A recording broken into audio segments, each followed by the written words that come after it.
You start by telling us about a visit to the zoo in Barcelona when you were only 4 years old. And of course, it has to do with dolphins. And I think this was a very important moment in your life. Tell us about it. So I was 4 or 5 years old, and the school said, okay, so we're going to the zoo. And we went to the Barcelona Zoo, and they took us to see a dolphin show. And obviously for a 5-year-old kid whose favorite animal was a dolphin, it was shocking to see their favorite animal in person, right? And I was amazed by the animal.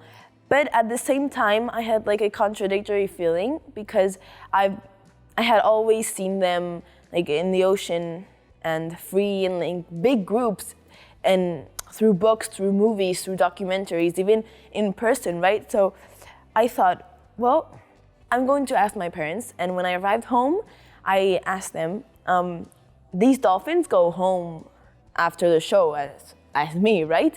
And they told me, no, you go home, but they're there their entire life. And that's when I realized that captivity was not good.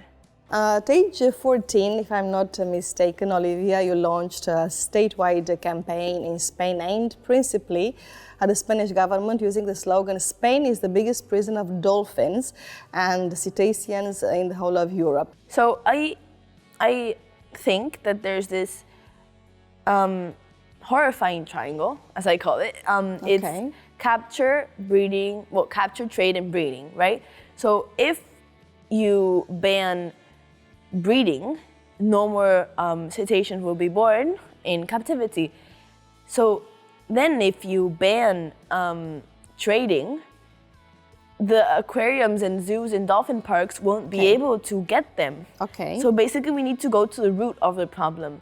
And then another important moment happened in New York, where you go quite often because your grandparents live there. So you go to New York very often, and one day you visit an exhibition. It was 2019. I was 12 years old, and I was visiting my grandparents, and they took me to one of my favorite museums, the Cooper Hewitt, and there was an exhibition on climate change where young artists, and one of the things that really touched me was the impact of plastics in our oceans. I decided to search more information on plastics in our oceans, and I realized that there was a bigger issue, and that issue is microplastics. So which has to do with this device that you brought us today. So what is it called in the first place? I decided to create the jelly cleaner. It's this. It's a utensil to clean microplastics from the surface of the sea.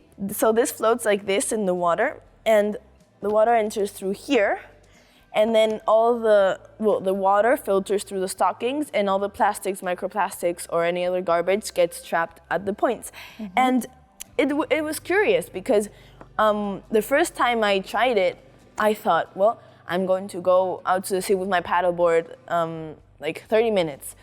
And when I came back, I was like, I don't know if it worked. I turned the stockings inside out, and I found in each point a round black ball. And I was like, really? What is this? Like, is it algae or what is that? And I searched it up, and I found out that it was the microplastics accumulated that created that round ball. And I was like, whoa, if I just picked up this in 30 minutes, imagine if I did it in 1 hour, or imagine if everyone did it.